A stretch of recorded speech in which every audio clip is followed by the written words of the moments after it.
রাঙ্গামাটিতে নানা আয়োজনে ও ধর্মীয় ভাবগাম্ভীর্যের মধ্য দিয়ে বৌদ্ধ ধর্মাবলম্বীদের অন্যতম ধর্মীয় উৎসব শুভ বুদ্ধ পূর্ণিমা উদযাপিত হয়েছে।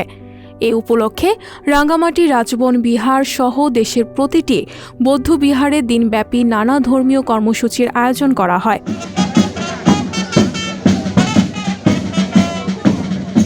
বৃহস্পতিবার সকালে রাঙ্গামাটি সরকারি কলেজ মাঠ প্রাঙ্গণ থেকে বর্ণাঢ্য এক শোভাযাত্রা বের হয়ে শহরের গুরুত্বপূর্ণ সড়ক প্রদক্ষিণ করে কাঁঠালতলী মৈত্র বিহারে এসে সমবেত হয়।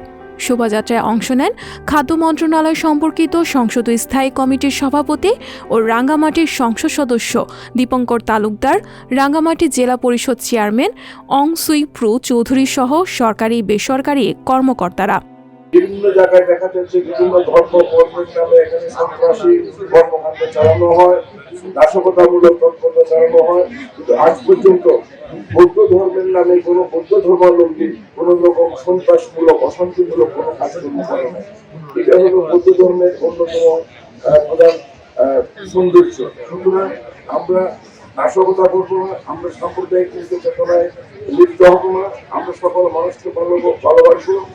পরে মৈত্রী বিহারে ধর্মীয় আলোচনা, বুদ্ধ পূজা, পঞ্চশীল গ্রহণ, সংদান, অষ্টপরিষ্কার দান, বুদ্ধ মূর্তি দান, পিণ্ডদান, হাজার বাত্তি দান, বিশ্বশান্তির মঙ্গল কামনায় বিশেষ প্রার্থনা সহ বিভিন্ন ধর্মীয় অনুষ্ঠানের আয়োজন করা হয়। এতে সমাগম ঘটে হাজারো বৌদ্ধ পুণ্যার্থীর।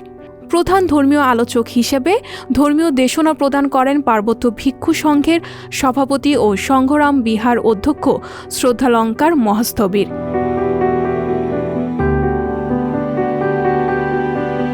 বুদ্ধ পূর্ণিমা বৌদ্ধ ধর্মাবলম্বীদের পবিত্রতম দিন। এই পুণ্যোৎসবে বৈশাখ মাসের পূর্ণিমার তিথিতে উদযাপিত হয়। বৈশাখী পূর্ণিমা দিনটি বুদ্ধের ত্রিস্মৃতির বিজড়িত।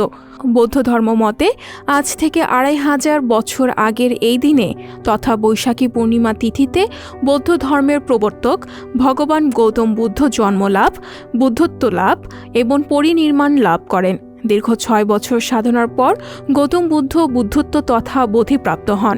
তাই এই দিনটি বৌদ্ধ ধর্মাবলম্বীদের অত্যন্ত পবিত্র ও গুরুত্বপূর্ণ দিন।